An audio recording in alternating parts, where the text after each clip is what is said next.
everybody know that we're going to be recording this session today to capture the amazing work and ideation of these presenters today. So if you're not comfortable with that, please mute or put yourself on video or watch the video later, but just wanting to make sure that everyone knows and is aware. So thank you so much. I appreciate it. I also wanted to start off by acknowledging some of the events of today. Fashion Revolution USA, we celebrate the significance of the news of the Derek Chauvin's conviction. As a person who is currently a resident of Minneapolis, I am just recognizing that there's a lot more work to be done to create a more just and sustainable world for all, and especially for our Black community members here in Minnesota, where I live, across the US and around the world. And so just sitting with that today. I also want to acknowledge that our community, my community, stands on Minnesota Mejote, the homelands of the Lakota. I honor the waters that they have stewarded here for time immemorial, and we as Fashion Revolution USA are still learning and pushing ourselves to do better to support our Indigenous communities. But we're continuing our journey here today. Encourage you all to also learn about the importance of land acknowledgements and what territories you reside in. And so I will just pop in the chat some information to get you started and to get you familiar with Fashion Revolution USA and some of our work today. So thank you again. I am really honored to be here and to hand over the conversation today to Joelle, who will be our moderator and our lead for the day. We have a beautiful visual presentation, so panelists, presenters, please let us know when you're ready to go to the next slide. We're here to support you, and we will hand it over to Joelle. So if we could go to the next slide, please. Thank you so much. Thank you so much, Ashleen and Mackenzie and the whole team for putting this together. It's an honor for me to be here and to be surrounded by an amazing speakers. So welcome everyone. And I don't want to take any more time because we have a lot to unpack in this very important conversation. So as Ashleen said, it's going to be, there's going to be a slide and presentation and then a little discussion. So if we can first have all our panelists introduce themselves, and we can start with you, Eugenia, please.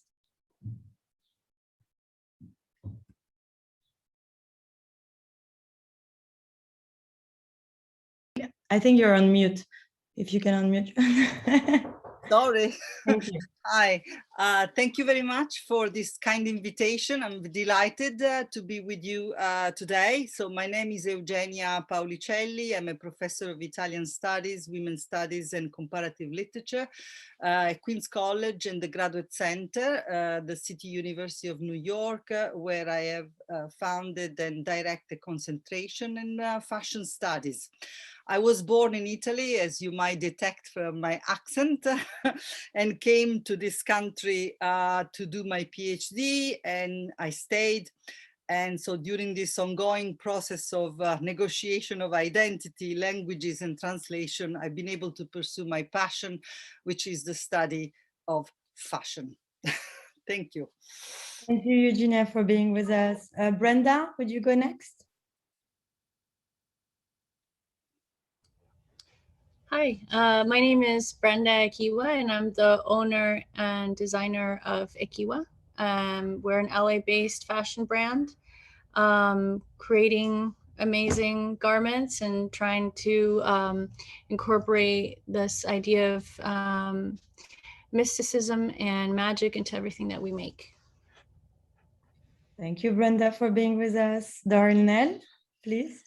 Hi, thank you again for inviting me, and thank you to all the organizers for having us here. But my name is Darnell Jamal Lisby. I am a fashion historian and curator based here in New York City. And I've been around the block doing a few different things, but primarily my research delves into understanding the impact of Blackness in the Afro diaspora on the history of fashion, particularly in the 20th and 21st centuries. And recently, which I'll talk about in my portion of the presentation a little bit, we welcome you to come to an exhibition that I helped recently curate, which is Willie Smith Street Couture here at Cooper Hewitt Smithsonian Design Museum, where the museum opens this summer, hopefully. So thank you all again. That's exciting. Hopefully we can all make it. Manpreet? Hi, everyone. Such a pleasure to be here with such an awesome panel.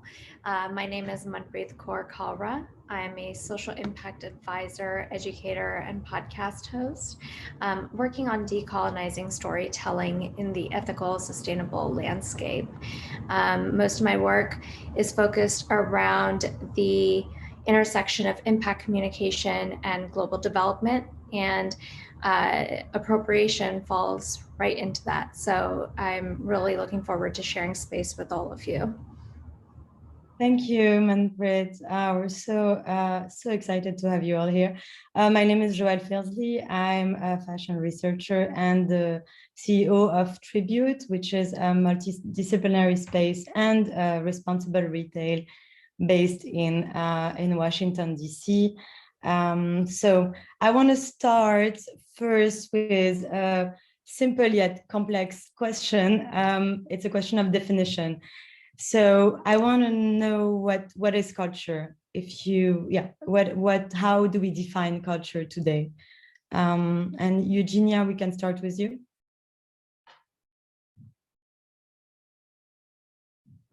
If you can unmute yourself. Thanks. I thought actually to combine this with the next question. Yes, and it makes total sense. Yeah. You know, I also because of some of my remarks later on in the second part, they deal very much with the notion of culture. So if it's okay with you, otherwise I'll pass over. Is it okay? Yes, of course. Yes. Okay, I would like to start so with this the OED, the Oxford English Dictionary, the way define cultural appropriation. And so is the acknowledged or inappropriate adoption of the practices, customs, or aesthetics of one social or ethnic group by members of another, typically dominant community or society. So in addition, the dictionary provides several instances showing how this process has been practiced by Euro-Western dominating forces to exploit indigenous or native cultures. We know, however, that definition and boundaries in our globalized, networked world are porous and precarious. And this is really some of the points I would like to address in my presentation. So I could stop here. So on this idea of boundaries, precariousness, and notions of definitions, and then I'll pick up again after my other speakers have talked. Perfect. Yes, it's just to have an idea of how do you define for all of you, and then we can dig deeper into your presentation. Still, it's not this my definition. I just quoted because I want to pick up again some of the issues later. Yes. Anyone wants to add something? I'll jump in here. I think that you know, the thing about culture is it's about collective. It's about community. It's about the shared identity and the shared experience that you have with others. And culture is part and parcel to the preservation of these identities and communities. And I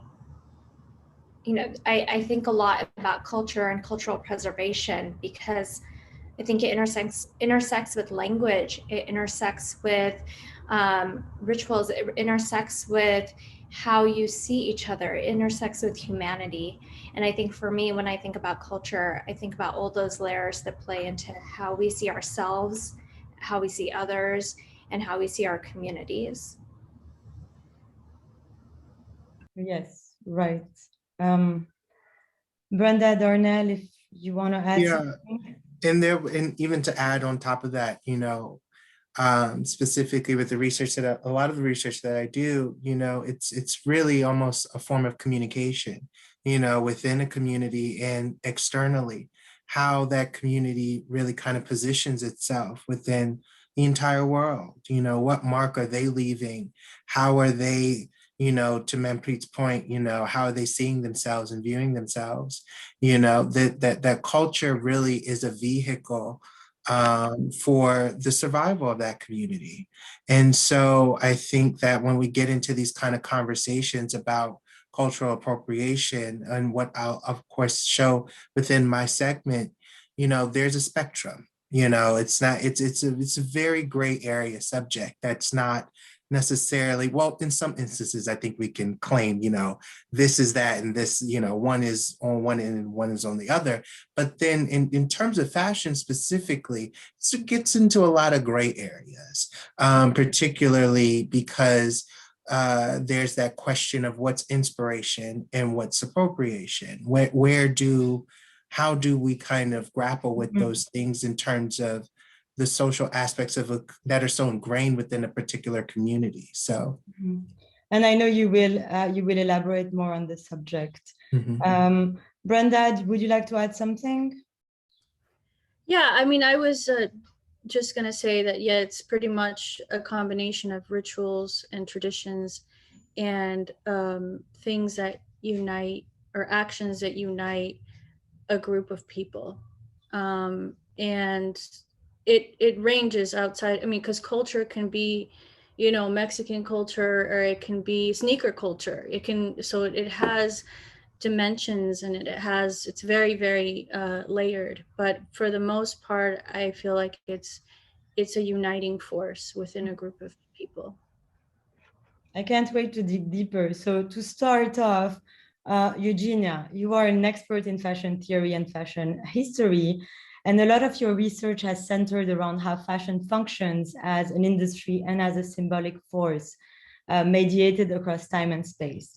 You also created the Fabric of Cultures, a research and pedagogical lab that aims at a deeper understanding of fashion and local and global clothing as powerful manifestation of human and aesthetic expression.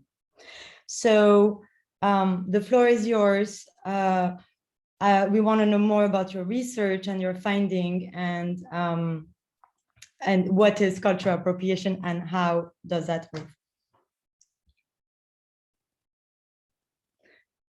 Unmute, Eugenia. All this game of so in any case, no, thank you, Joelle, and thank you, everybody. I'm going to read some of my thoughts here, and then show some slides about the Fabric of Cultures project, just to frame kind of the what I mean, and I think this very gray area and very complex. So we said that definition and boundaries in our network and globalized society are very porous and precarious. So the porosity of these boundaries act as an invitation to explore alternative paradigms that challenge the status quo. In fact, the narrative of, let's say, cultural appropriation, when it is complemented by the justification of cultural appreciation, risks reproposing and even perpetuating a binarism that is ideologically conservative and ultimately wrong. Cultural appropriation rests on the presupposition of a dominant culture and a subordinate one, the West and the rest.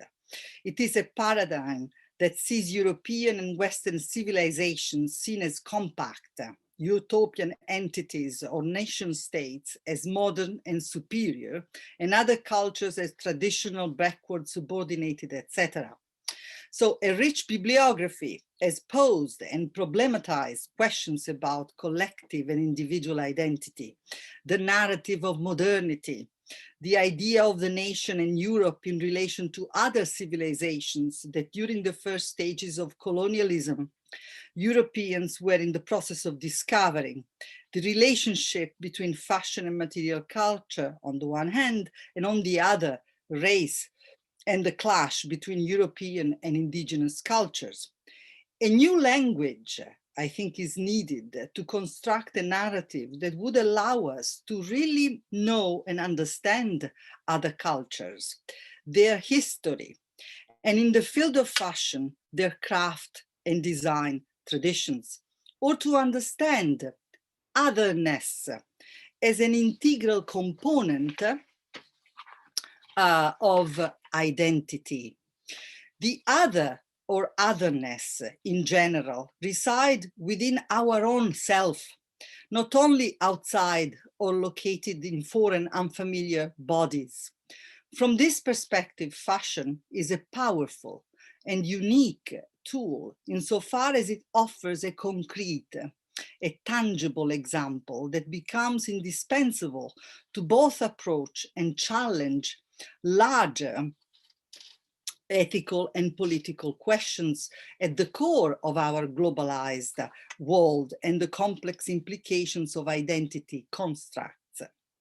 The fashion industry as a whole, practitioners, designers, image makers, consumers have an opportunity to challenge the status quo. Such a revolutionary and paradigmatic shift involves a commitment to redirect the narrative, the vocabulary, and the language we use so as to avoid obfuscating the real danger of racial capitalism's tendency to annihilate difference and claim that there is a purity or an origin. Against this background, the concept of translation, and this is really my point, specifically the translating of cultures, may be of assistance. I would like to propose a reflection that can embrace different domains, such as translation studies, fashion studies. A thread that unites us is fashion, dress, and textile. They build and weave culture in bodies and communities. They are culture. Fashion is culture. For literary theorist Mikhail Bakhtin, and I quote, language for the individual consciousness lies on the borderline between oneself and the other. The word in language is half of someone's else. The word becomes one's own through an act of appropriation, which means that it's never fully one's own, always permeated with traces of other words, other users. These mechanisms are also foundational for fashion. The term translation derives from the Latin translatus, the past participle of transferre, which means carrying across. In its etymology, translation evokes and engenders movement, mobility, migration. It is a process that crosses borders and enables the negotiating of cultural differences. This process is especially important for racialized bodies and identities, which have either been excluded from or rendered invisible by the master narrative of history and modernity. And these are the kind of premises to just show a few slides, of one aspect of the fabric of culture. I don't know if you want to please show the slides. There is a website. This was, I started this project in the early 2000s when I was designing courses on the culture of fashion in programs that were not for fashion, but just, a course in literary studies, in cultural studies. And so I integrated the study of fashion within a wider context. And then I discovered that in my college, Queen's College, they have a rich collection of textile and costume and fashion. And so the idea was to bring together people with different, disciplines, students, because at Queen's College, we have a student body that is very, very diverse. In fact, Queen's has been defined as the most diverse borough of the United States. And so it was kind of a collective idea to bring fashion to the fore and study fashion as culture, and to see how important it is to study in order to interrogate identity, in order to interrogate the borders. And in fact, one of the central, I have some slides here that you see here, is a designer who's been quite an inspiration in then and also in the second inception of an exhibition and project in 2017, Antonio Marras. These are some details. Antonio Marras actually is a designer who was born in Sardinia, which is a region in Italy that had all this kind of, rural but important tradition of weaving and textile. So it's quite fascinating. And for him, it sort of reimagine the past, reimagine the folkloric tradition, and subverting it and make it modern, making avant-garde and related to crossing the borders, really. In fact, I am reading a quotation. He wrote a foreword for our first catalog. So Antonio Marras says, "Border can be a limit as well as an opportunity, a line that cuts and divides, but also the place where things meet, a separation, but also a rule with which to come to grips, to know, interpret, understand, absorb." And then, has a beautiful text actually that he wrote for the catalog, because he sent us the pieces. This is a detail. It looks like an abstract painting. This is a detail because what he did in the 90s, he deconstructed a suit that belonged to his uncle who emigrated to America. So a suit that was a men's suit, but then he reimagined completely and is an evening wear, couture. And he painted, so these are some of the stitches. I don't know if you want to go see the skirt yes. So this is it. This is the skirt. So this is just an example of interrogating this notion of borders, tradition.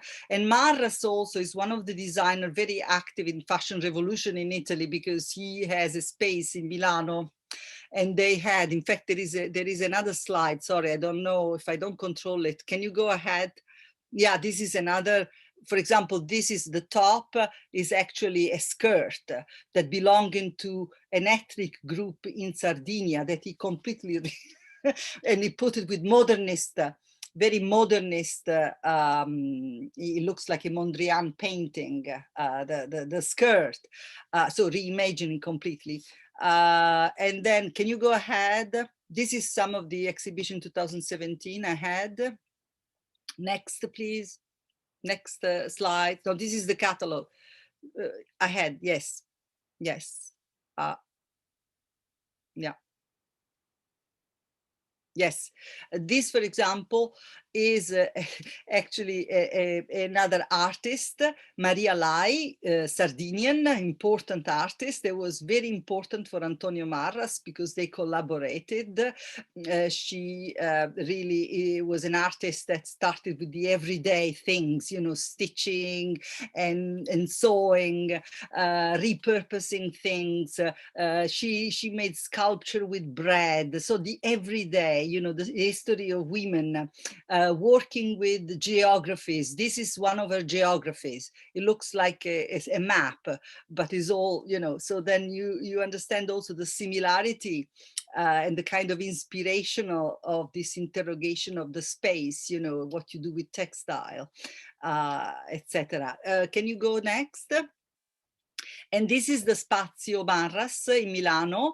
This is 2017, where Marras had an exhibition because of Fashion Revolution. So there was one including some designers in Italy who are very active, like Caggiari, and other, Silvia Giovanardi. Sorry, these are all Italians, but they are very active. Tiziano Guardini, who are very active. Eugenia, I'm so sorry, you have 1 more minute. Okay, Yeah. I'm almost done. And in fact, this is actually, in 2018, I was in Rome teaching in La Sapienza in Rome, a course on fashion. And we did the Fashion Revolution event because in Italy, they wanted to open, the designer open their spaces with the students. So we had an event with Tiziano Guardini in Rome, in which he explained all his process, of sourcing, certain textiles, and all, and all his work. So to bring, the knowledge of the craft, of the labor, the love of, and how fashion can be powerful in many respects because of the need to collaborate, to create bridges and not walls. And this is my class. We did, fashion is theory, but we did labs as people, students were repurposing things and cutting and sewing, even without any experience. And in the exhibition, we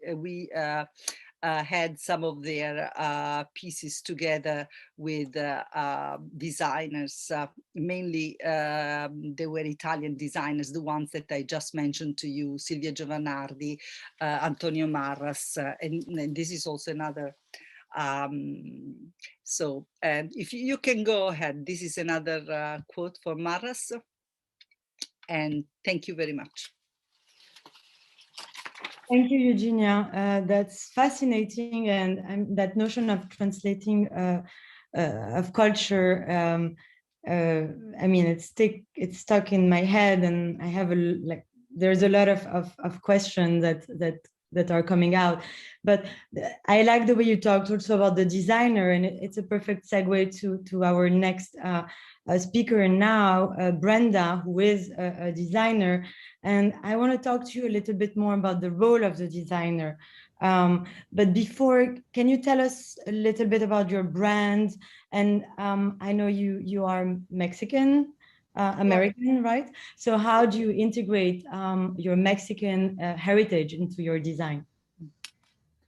Yeah, I think for me, when I think about my work, it's not so much about integrating being Mexican into it, but the idea of not so much ethnicity, but authenticity, because whatever it is that I'm working with has to feel true to my voice or true to what I want to express.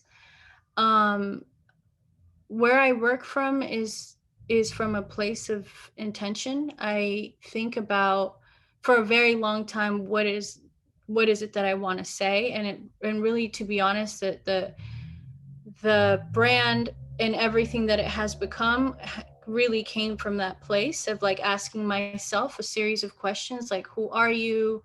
What do you want to say?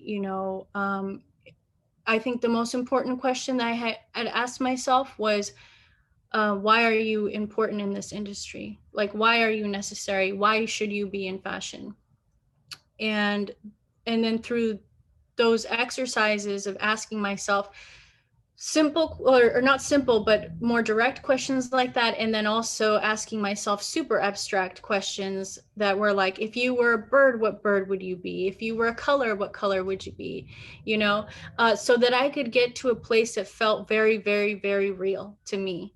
And in this project that you have in front of you in this slide is the sort of the result of all of those questions. And I think the two most important questions to me when I was figuring out, what do I want to say in the world of fashion is what is a classic in fashion, which was, you know, a trench coat, a white tee, a pair of jeans, and then what is a classic to you, to Brenda?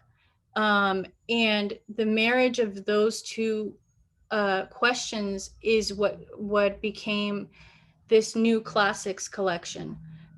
This idea of creating classics that are, they are, in my opinion, they are American classics because I am American, right? But they are told through my experience of and how I navigate America, you know. And so the codes that you saw in the slide previously are all jackets and hoodies that are cut from what are traditionally known San Marcos style blankets. They are made from a type of blanket that was started in Aguascalientes, Mexico. A man went to started the San Marcos brand, went to Spain and saw that the Spanish people had this blanket that was unique to them. And he said, I want to go back to Mexico and I want to create a blanket, you know, that represents our people. So he went back to Mexico and he designed all these amazing blankets, and they became a very important part of the culture. And they were specifically used during the winter time. A lot of people did not have heaters, and most of the people that used these blankets are mostly low-income families. It's a great way to stay warm and stay fashionable and have a fashionable home, you know. And those and the love of that blanket carried over to the United States, and exists in a lot of immigrant first-generation communities as well. And the idea to make this took a long time from a technical standpoint, but also how do I present this concept and this idea in a way that honors a story? And to me, like that's the most important part when you're touching something that is so closely tied to a culture, even if it is your own, is like doing the research and having all the right intentions and figuring out why am I touching this and why do I want to do something with it, and what is the best way to present this. And for me, I thought so much about what was missing, and it was a mirror of ourselves, you know. And I thought about my own experiences, like, you know, in my world, it's diverse. It's like I have, you know, friends that are Asian. I have a lot of Black friends. I have trans friends, and there's this whole community that exists that I wanted represented through like the lens of this, you know, textile. And I wanted people to see themselves. And so like this image that you see of all of the models, to me was like anyone can look at themselves and see themselves in that photo. You know, that was what I was trying to present, which was something that I felt didn't really or is missing in fashion, and that I could help to empower, like, you know, voices that haven't really been heard. And so, also for using my own voice in a way that feels loud. You know? Yeah, I mean, those are beautiful images. And I know that, I mean, I love the way you talked about the right intention, to authenticity and that right intention. So being in the fashion industry, do you see a lot of people, like, do you see a lot of, like, is it hard to have the right intention, and or what are the challenges that you have to go through? The challenge of having intention is that intention means you take the time. You give yourself time to think about what you're making and what you're doing and how you're doing it. And it is a challenge because the industry is not it's not built for giving you time to do that. So in order to work like that, you have to not be a part of the machine.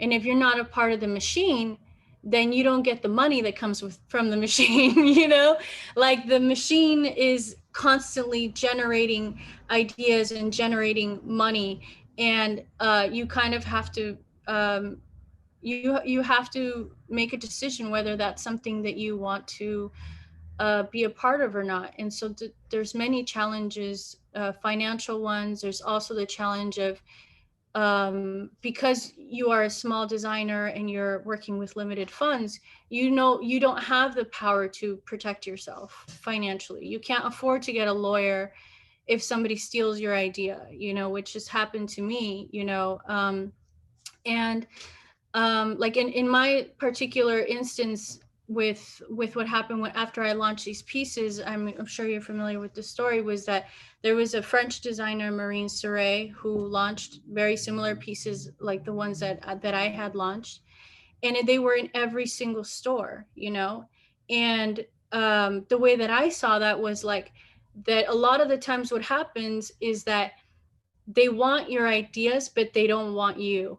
There's a lot of what happens in fashion is that in order for an idea to be accepted, it has to be filtered through a white lens, and it has to be accepted from a person that looks like them, or in order for it to feel like, oh, this is a good idea, and that's been one of the biggest challenges that like communities of color or underrepresented communities are like, we have good ideas and we are innovators and we do amazing things. It's just, we know that we have it. It's just a matter of everybody else coming to that realization, and allowing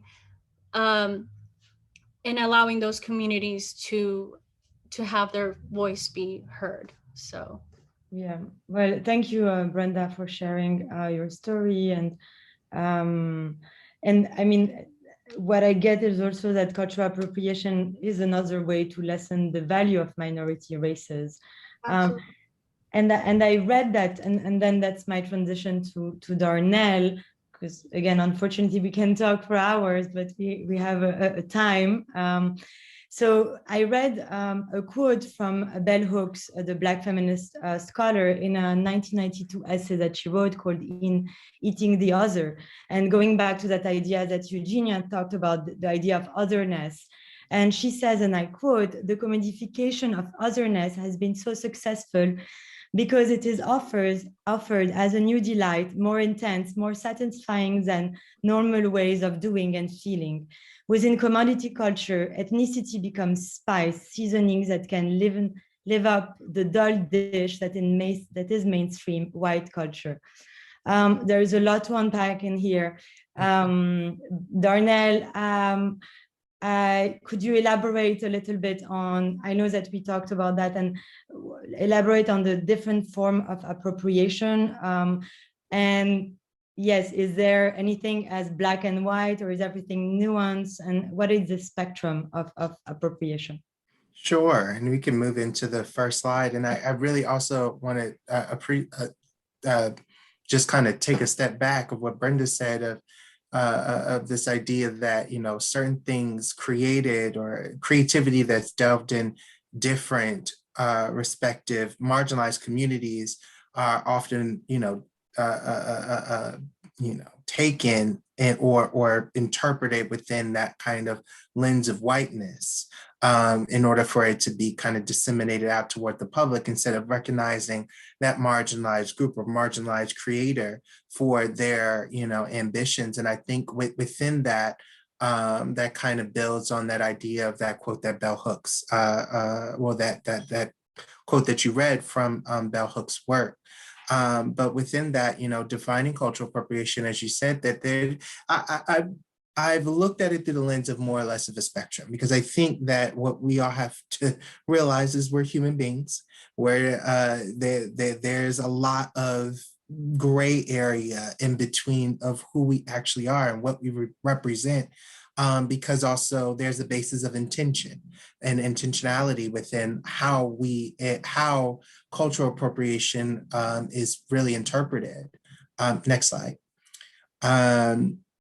And so, I actually took elements from for this segment from my class that I taught last semester, that I co-taught at FIT for the MFA program in fashion design, It was a course called The Fashion Activists. And so my role there was really kind of to bring a more theoretical basis to a lot of these designers where, to give them a lot more awareness of inspiration and where they plan to kind of take inspiration from. And so one of the case studies that I used was the Chanel pre-fall 2014, where you see it was the Métier d'Art collection that Chanel does typically every season, just to kind of show the extravagance of what fabrics they're into in that current moment. And with that said, we see the presentation of obviously the misappropriation of a lot of indigenous cultures, particularly to the United States, that are native to the Plains region. You see the elements of the bonnets, you see the elements of, the towards the right center, more or less that dress is a reflection of actual dress of the Lakota people. And then also, as I was doing my research, particularly to the different bonnet types, understanding each individual indigenous community had their own bonnets, but to that degree, I think that mainstream media also plays a part in kind of demonizing, obviously, in addition to history and politics and colonialization. They all play this role into kind of reframing how these different accoutrements were worn. So with this particular example, when I talked to my class about, this idea of these bonnets, they were actually, they were obviously formal pieces, but to that degree, they weren't worn in the way that we portray them to be worn, because we see them in depictions of Native Americans, fighting, for instance. And that actually was not the truth for each individual community. So now to have that kind of romanticized,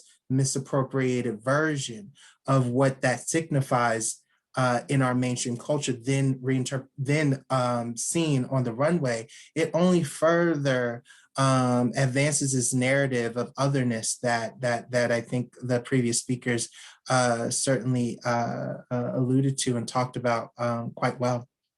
Next slide.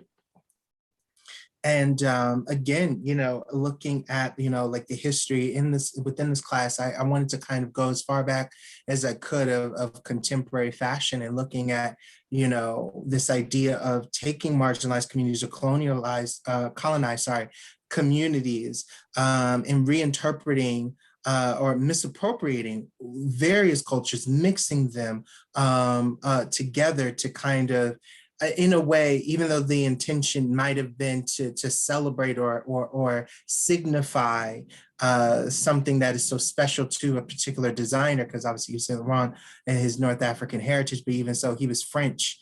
He was of French descent. So it's really kind of all of those different, it's a lot of kind of complicated connotations around this situation. But even though the intention, if you asked Yves Saint Laurent if he was here today, may have been, to celebrate what he understood as the different variety of African cultures that he looked to in terms of his inspirations, the way he executed it may not have been in the best interest of those communities, especially understanding France's history in West Africa. So there's a lot of implications that certainly borderline along the lenses of racism. And so that's where we kind of get into these kind of pitfalls when it comes to cultural appropriation that we have to kind of recognize, but then also understand again that there is a spectrum. Next slide. The next one. And so for me, I kind of go through, I'm not going to go through obviously all these questions because we don't have enough time, but I know this is going to be recorded so you can go back and see it. But these are kind of general questions that I have, that I take in my own kind of process to understand if something is actual cultural appropriation or if it's not. Because again, we have to kind of find that balance of what's inspiration and what's appropriation, because the two aren't necessarily same, even though they are very much close to one another, and can be close to one another depending on the situation. Some of the questions I have, one of the main ones, is the group being appropriated a marginalized community in a given space or time? That has to be taken in consideration because you have the oppressor taking from the oppressed. And so if that's the case, who is being, what are the long-term effects of that, accoutrement of culture being taken and interpreted? Is it detrimental or is it going to benefit them?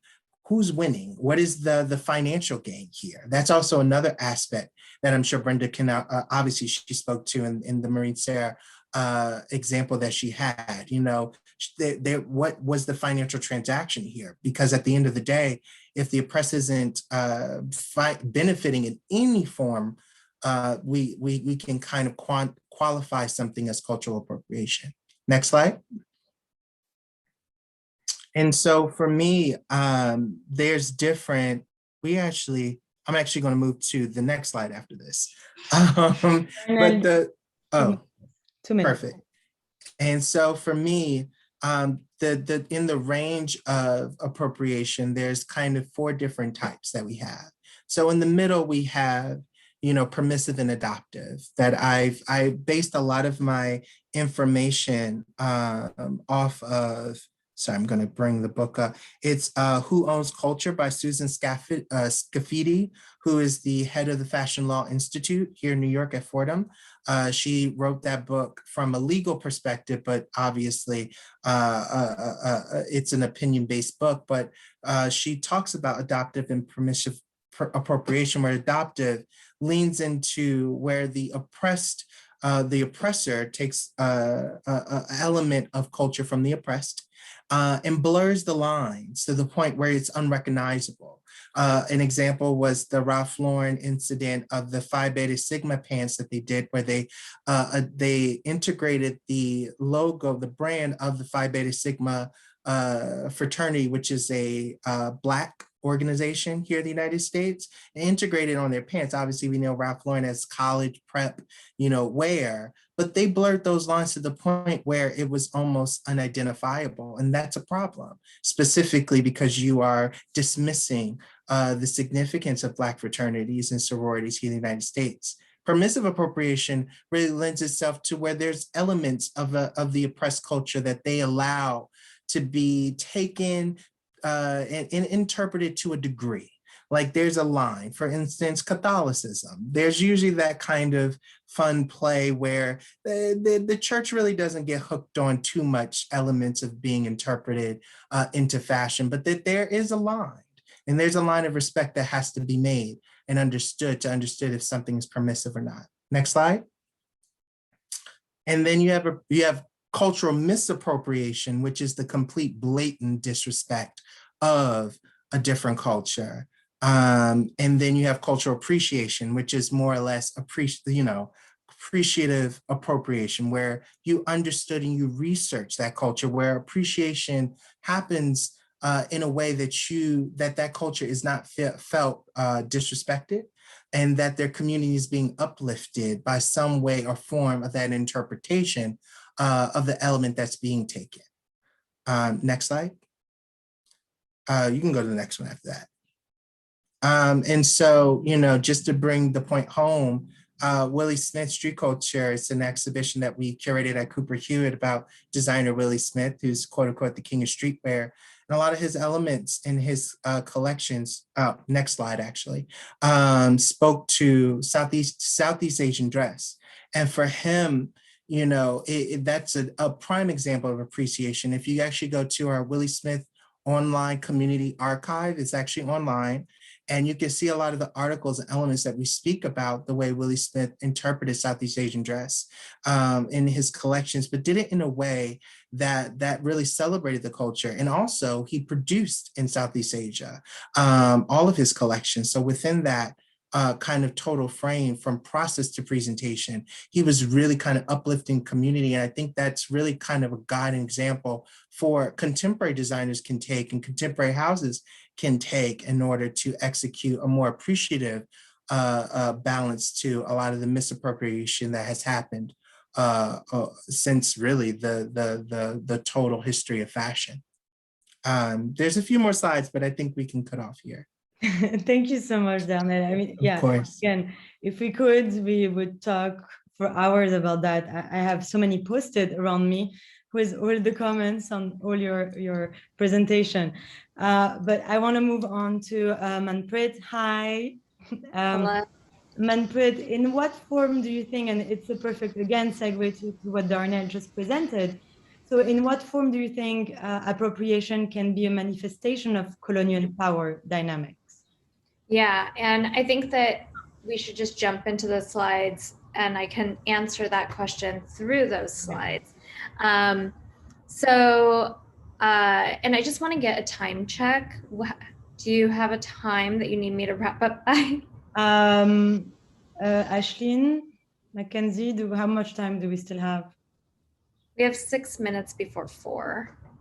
So can I get 10 minutes? Is that reasonable? Yeah, just even it out with all the others. 10, awesome, thank you. Okay, so I want to start off with, I think that, you know, I was snapping as you were speaking, Darnell, because so much of what you were saying, and you know, the 3 S's I think are just a great framework also when thinking about appropriation versus appreciation.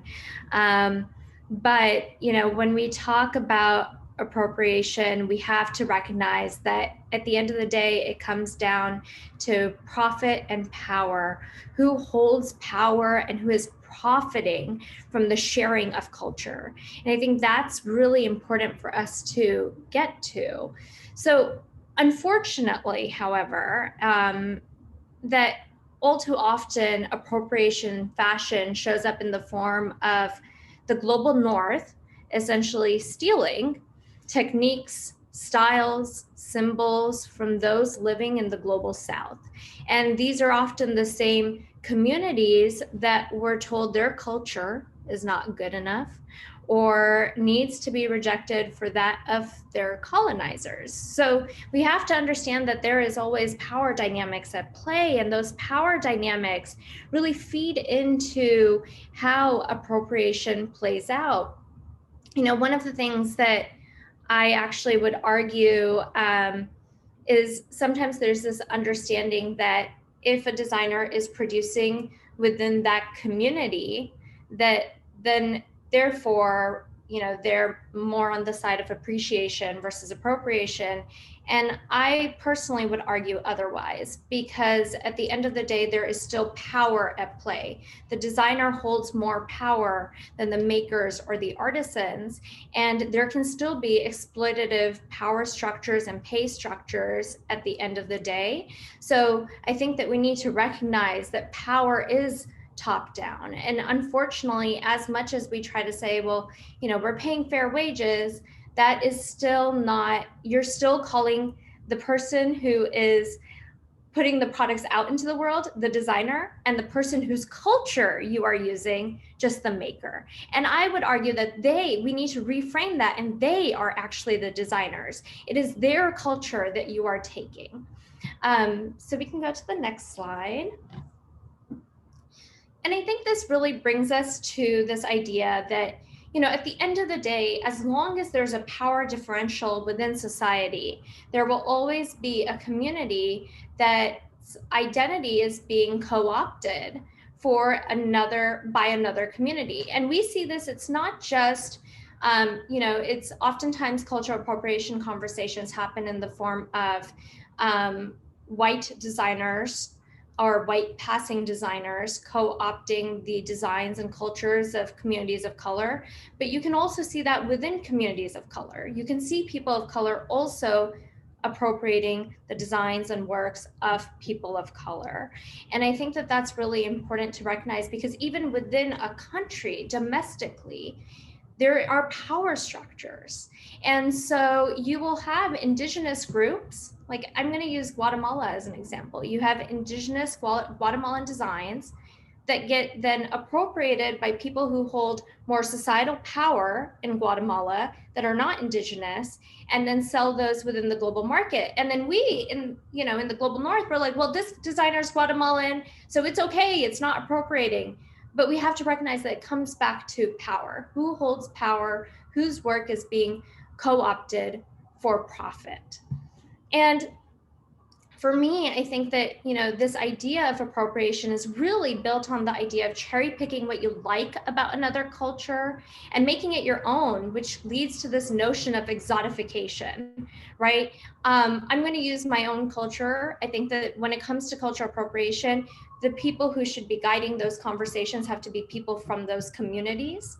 They are the ones that we should be listening to and having at the decision-making table. So for myself, when I'm thinking about my culture and when I'm thinking about what I see appropriated, I'll see people, when I got married, traditionally in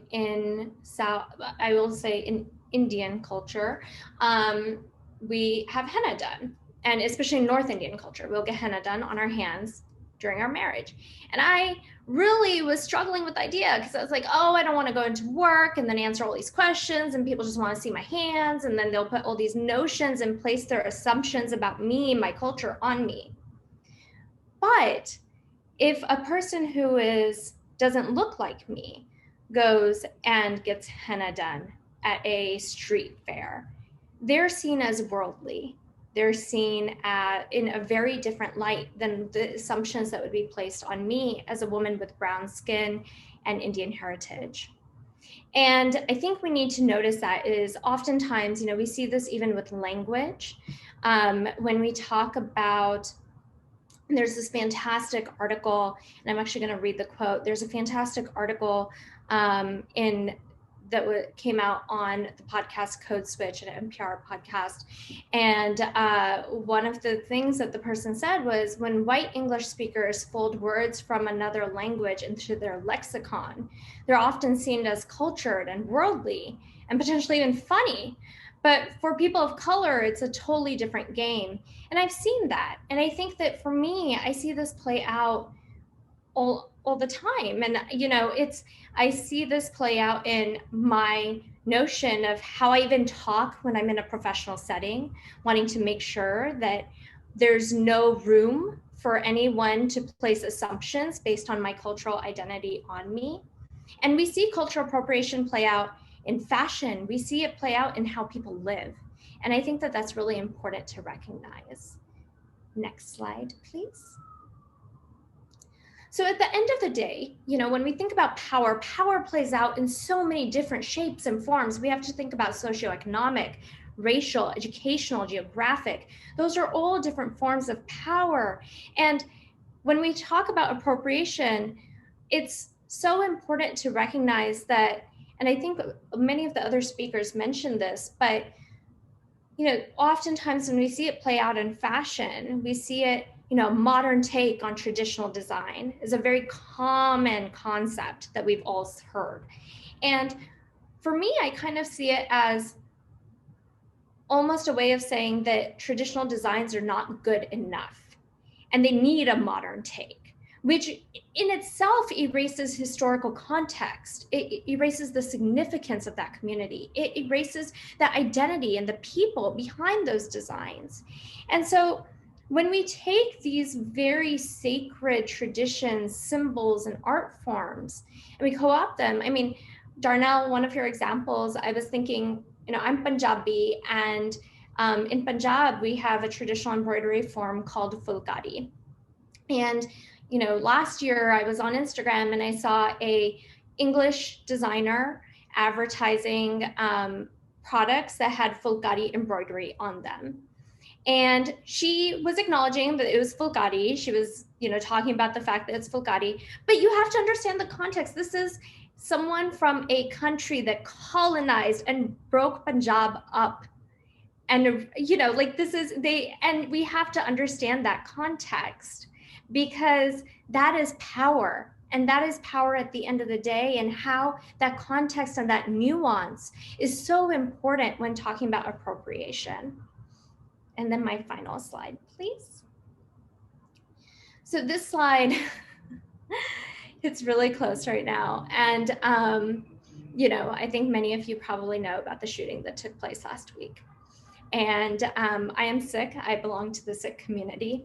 And, you know, I put this slide in thinking I'd be able to keep myself together. So I apologize if I cry. But, you know, this is a few years ago. During the Gucci fashion show, we had models wearing turbans, Sikh turbans.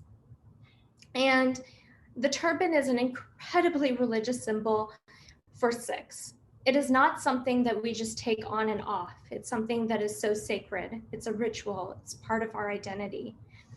And it is part of what has made us the victim of hate crimes for years. It is part of what fuels microaggressions towards my community. And it is part of the reason the person who murdered the people in the FedEx last week targeted those individuals. It was their identity. And to see brands essentially co-opting something that has caused so much harm, you know, that has turned us into victims of hate, essentially, and try to make it a fashion symbol, I think we can all agree is just not okay. And I use this example because I think it's really important for us to recognize that, you know, we can all, I think many will say, like, this is ridiculous. How is this even, how did this person get away with this? But that's the thing. This happens all the time in appropriation, right? We see this happening all the time. And I think that when we have these conversations about appropriation, that's why it's so important that we recognize the historical context, that we understand culture, and that we create space for understanding that not everything is meant for fashion, and that some things truly are sacred and meant for those communities to hold close to themselves. So I just want to end with that. Thank you. A beautiful way to end. Thank you, Manpreet, for sharing your thoughts, your presentation. Yeah, it's I had goosebumps at the end. It's a very beautiful way to wrap up. And I want to say thank you all for being patient. I know we went a little bit 5 minutes for now overboard, but there is so much to talk about. So if the panelists are willing to stay for 10 more minutes, if that's okay, so we can maybe look at the Q&A. Mm-hmm. Brenda, Darnell, Manpreet, Eugenia. Absolutely. Sounds good. Yeah. Yeah. Just to see if someone else has a question. I know we received 2 questions already, and to wrap up the discussion. So Zara sent us a quote from James Young in 2010. He claims that an act of representing, so I'm just going to read the question. An act of representing a culture is not an act of appropriating from it. Artists represent their own experiences in their work. In representing their experiences, artists represent that what is already theirs. They do not represent the experiences of anyone else. When artists represent their experiences of other cultures, the insiders are left with their experiences. They are not appropriated. Other cultures fall within the experience of artists. So in representing other cultures, artists do not have to appropriate anyone's experience, even if that were possible. So I guess the idea is to just understand is appropriating a culture an act of representing a culture and not only an act of appropriating it. If anyone wants to jump in. Well, again, it's a spectrum. It just depends on it's case by case. I don't believe that, we should, I think everyone touched on this, but, it's not a one size fits all approach on every single situation. We have to kind of use your own kind of research. It really comes down to research. Like, what are you looking at? What's going on? And can you make that analysis for yourself and interpret it yourself for what's happening. And in the case of, an artist, I would have to say it again, it's case by case. But to that point, I think even beyond fashion, it's also, I use the analogy of music as well, where an artist might sample another artist's song, or an artist might not give that credit for the sample, like Blurred Lines with Robin Thicke. He took samples from Marvin Gaye's family and they were in a lawsuit about it. So the thing about it is, in that relationship, credit is also comes into play as well. To the point of, dismissing one's culture. If an artist is going to, be inspired by something based off of their experience, I think looking at what research that they do to execute whatever that final product is, in order to know if there's cultural appropriation being taken place, but also if that artist recognizes their place in the world, depending on the oppressor relationship, then I think that also should be taken into consideration as well. And then, of course, the issue of profit, who's benefiting from this. So there's different, I think, monikers that we should kind of take in consideration before making that quick assumption that something is or isn't, to that point. Mm-hmm.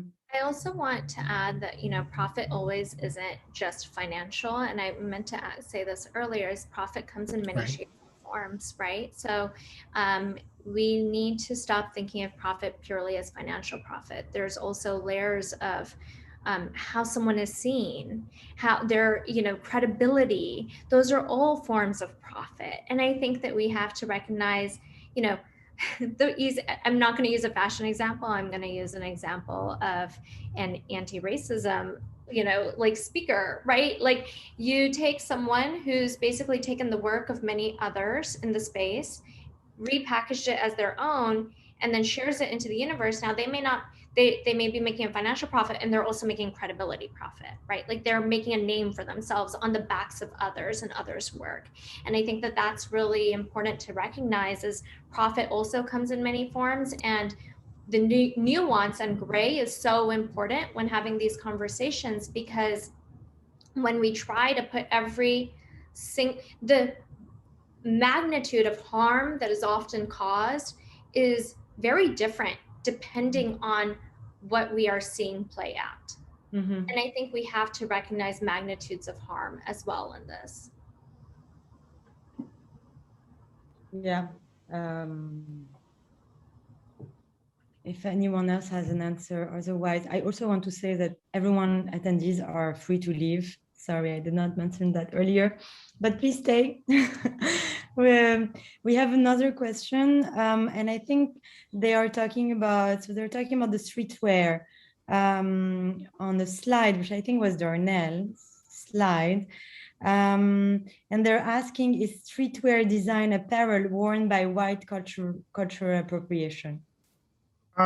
So that is it's tricky, because again, we don't have enough time to talk about this, but streetwear is a term that we were kind of delving into during the Willie Smith Street Couture project. So streetwear is just an extrapolation of sportswear. So at the time, sportswear was the common term used, and it still is today. For Willie Smith, he was looking at what he literally saw people wear on the streets of New York City to inspire what he created, because his whole thing was creating basics that you can reinterpret every single season, because in the fashion industry, as we all know, it's all about trends. What's new? How can you reinvent a shirt or a blouse, or, make it more trendy for something else or another? Willie Smith was not about creating trends. He was about creating classics that were inspired by Southeast Asian dress, that were inspired by Western, this kind of idea, the romanticized Western ideology. And even so, I think in today's world, we often associate streetwear with hip hop and the hip hop community. And within that, we came to the conclusion that contemporary streetwear had multiple paths to where it came into our entire lexicon today. It was one path with Willie Smith, because he was not involved with the hip hop community. He was the downtown kid. He had friends like Keith Haring that he collaborated with, and he was at area nightclubs. So he was very downtown.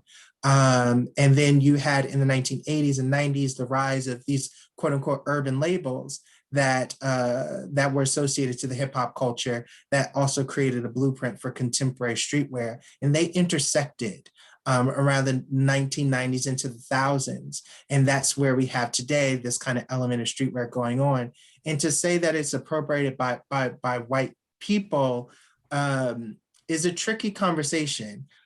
Because at the end of the day, I think the issue is, particularly as is to Black people, a lot of our creativity gets diminished by the mainstream, not just in fashion, but in every aspect of culture. And so the issue is not being recognized. I don't think the issue is, using and interpreting streetwear for mainstream or luxury fashion or what it is. I think it's the issue of credit.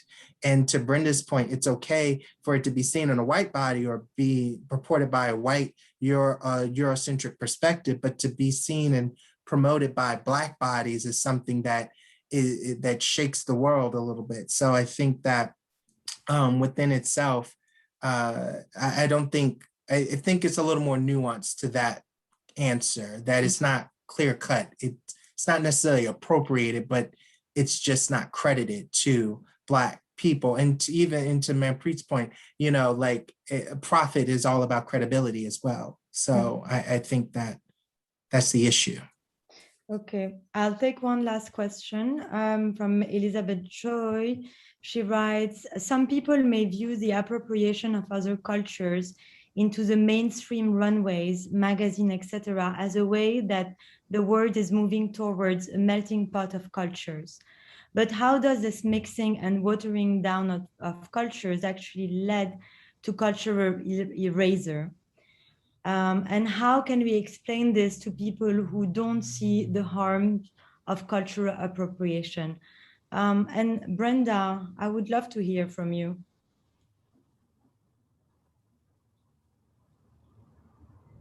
Sorry. I'm just reading it because I wanted to try to understand it better. Yes, of course. And my accent is not helping. No. How does the mixing and watering down of cultures actually lead to cultural erasure? How can we explain this to people who don't see the harm of cultural appropriation?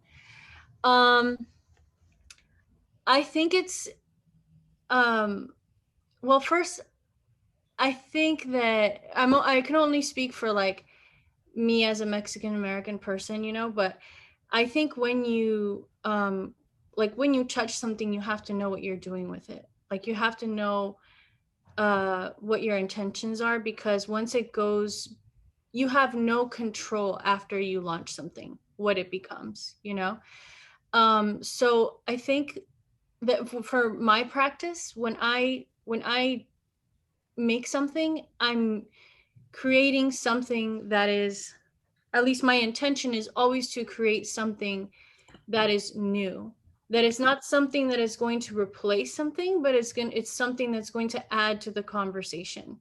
And I think that to me is the best kind of way to approach something, and that's how you don't sort of erase something, and yeah, I mean, that's the best way that I could explain it is through my own practices. You don't erase it. If you keep what is pure, and you create something that is your own, and you have your own conversations about it, and it can be like inspired by something, but it can't replace it, And I think, like, for example, with the San Marcos blankets, I didn't use the original San Marcos blankets because to me, those were historical pieces.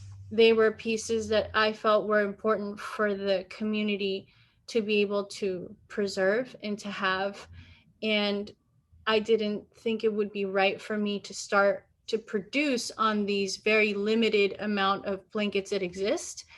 And I didn't want to see that erased by using that for myself, So I think that's sort of my take on it. In regards to the mixing, I feel like yeah, you can have these conversations, and you can create things like I mentioned, that touch on this without erasing things in their entirety. Like with the story that we did on the pañuelos, it was, which is this piece here, it was about telling the story of two cultures, but creating an aesthetic that isn't like, my intention was never to take from any one of those cultures and to put my name on it. It was, how do I create something that's new and start a conversation about this? Mhm. And I think that's the best way to do it. That's how you do it, like, respectfully. I don't know if that answered the question, but I think that don't take something that definitely belongs to a culture and then put your name on it. Like, you know, and like learn how to work with things. And I think if you're working from a place where you want to be respectful to that community, then you're holding whatever is in front of you like an egg, you know, and you know the sensitivity that it has.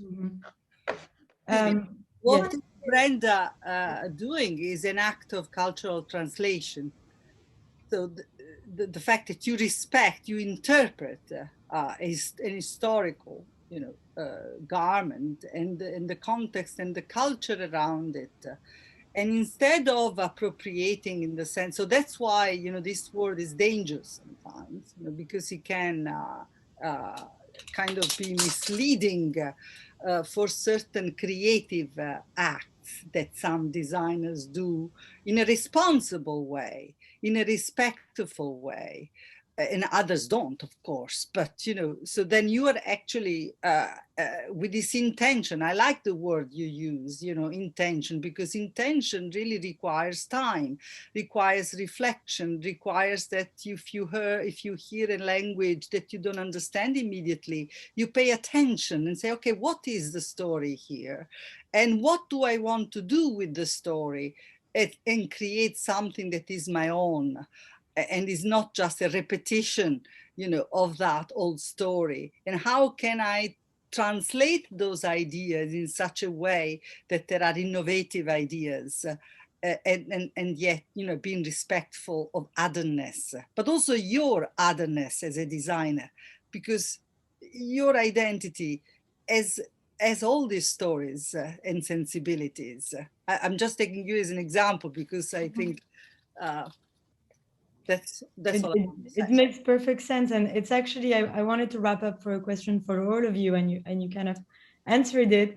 I wanted to ask you, like, are you how are you, what's next for the fashion industry, and are you positive that this change is happening? Because we see those changes happening, we see those conversations, we are having them today.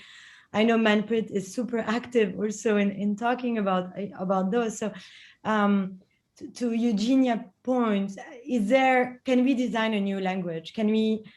Do we need to design a new language, or is it like an additional language to the language that we have? So I would like all of you to briefly answer that question, like what's next, and then, you know, and yeah.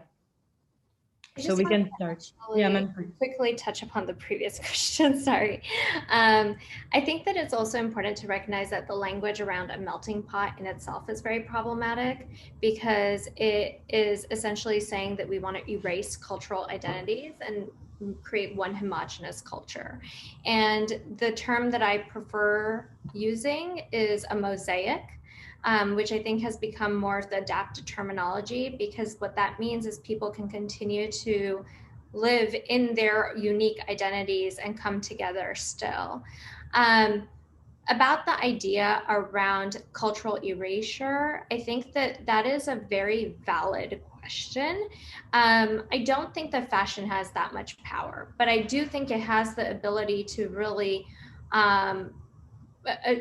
cause and inflict a lot of harm, to the point where it can cause communities to start seeing harm. It's, you know, it's like microaggressions, right? You start seeing them in multiple spaces, and then eventually they compound on each other, and they can create a lot of harm for communities.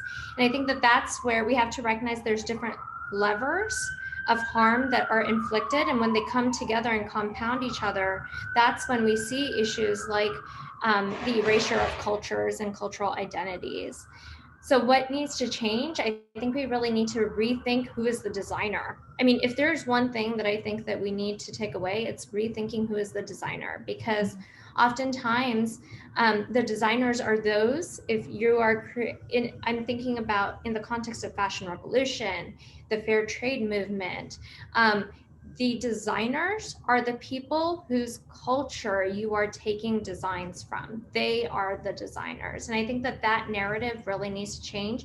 And that's one way we can start addressing power and power structures. Thank you. Yes, that's a very valid point. What is the role of the designer? What responsibility also he has? Eugenia, do you want to add something on that? Yes, I would like to add two things. I think there are many levels, because the fashion industry is very, very complex and huge. It's a multi-billion industry. It's one of the most powerful economic force.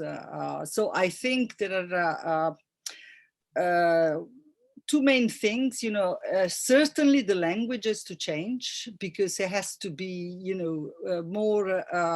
more studies about, words and how we use certain words and the process. And so then people who work in education, people who are design, it's a collective.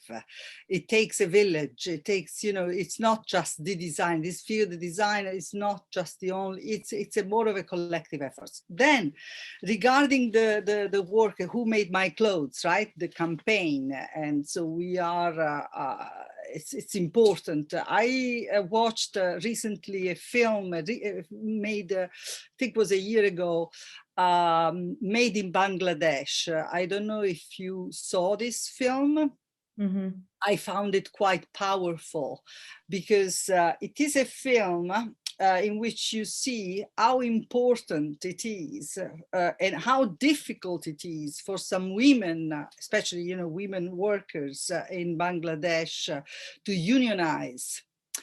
Even within the power structure, not only of the West, but their own country, and the paternalistic, the very, the violence that also this woman as a character has to, go through, a husband who wants to dominate her, and all the dangers for her being an activist and bringing, that kind of awareness. So this is, to me, is very important to understand, because I read a very interesting article.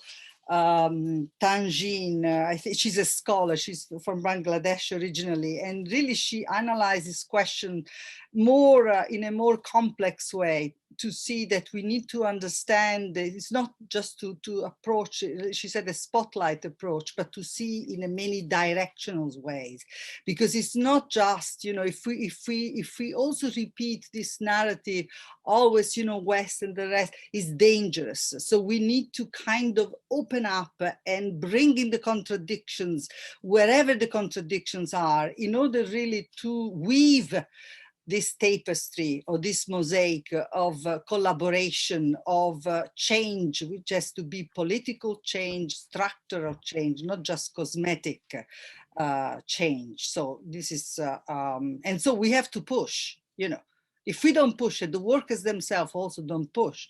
You really don't. I strongly believe that. Yes, and we can see that in the evolution or the history of fashion also, right? Brenda, Darnell, would you like to add something?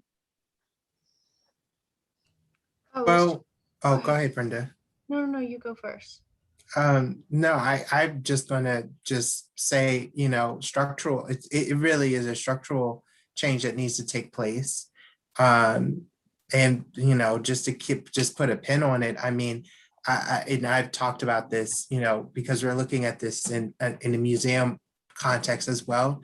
I know Vanessa Friedman wrote that interesting article about collections, museum collections recently. And we had a talk at the CSA about this, but, even in a broader sense about the industry, it really had to start with behind the scenes, who is directing fashion and who is controlling fashion. Because even at the designers, we do focus on the designers.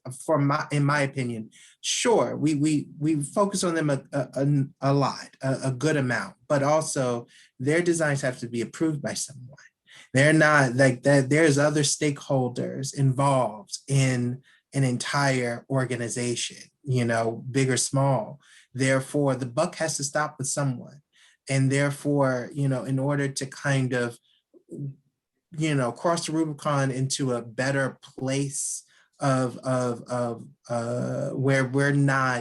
where we can kind of finally solve this question of cultural appropriation and appreciation and really kind of get to that place. It has to start with those who are at the top and really kind of restructuring and reframing themselves and really kind of looking within themselves to understand how we got here and admitting to it. And then of course, taking actual actions and steps that are productive for everyone. And that can go from diversifying a workplace, including different ideas at the table, who has a seat at the table. Those questions, when those questions are answered, things like the H&M situation wouldn't happen, or things like the Gucci situation wouldn't happen, or the Prada situation, or the Dolce & Gabbana. Like, we can keep going on and on and on. It's about who is pulling the strings.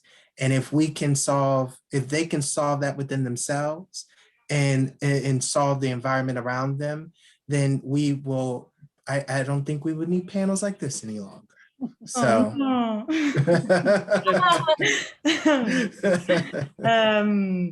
Brenda, anything? Yeah, I mean, I was gonna, to Darnell's point, like, I think it's bringing, not just solely diversifying and inclusivity, but it's giving people the autonomy to be able to make decisions. And, because there's a lot of conversations going on. And I mean, as I mentioned, like, a lot of the people that I'm friends with, like, are minorities. And when there's a wave of these conversations, that's really all they turn into. And it's just, let's have a talk, like, let's have a conversation about this, but nobody's really being let in the room. And when they are in the room, their voices are not being heard. So that's the most important part, is like, bring people in and help them be a part of the solutions and creating a better industry. Yeah, I think that's next. And for me, like, as a designer, I think one of the questions you'd ask is like what's the role of the designer?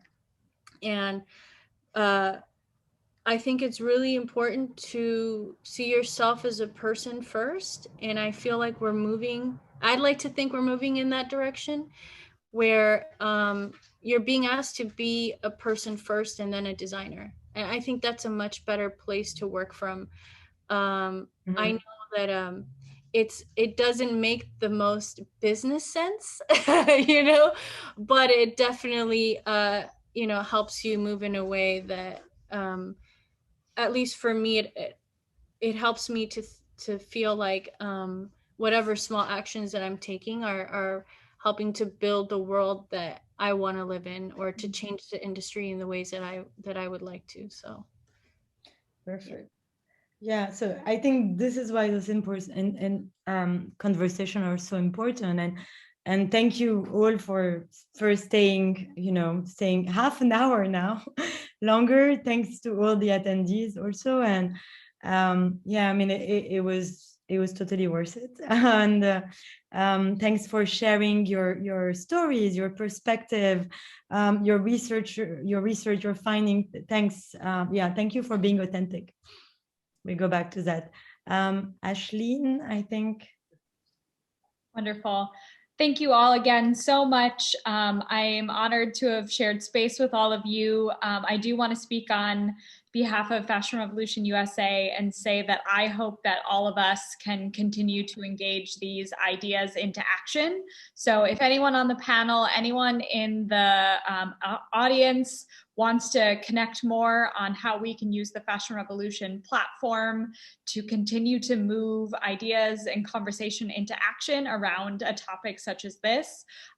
We're an open source movement that belongs to everyone.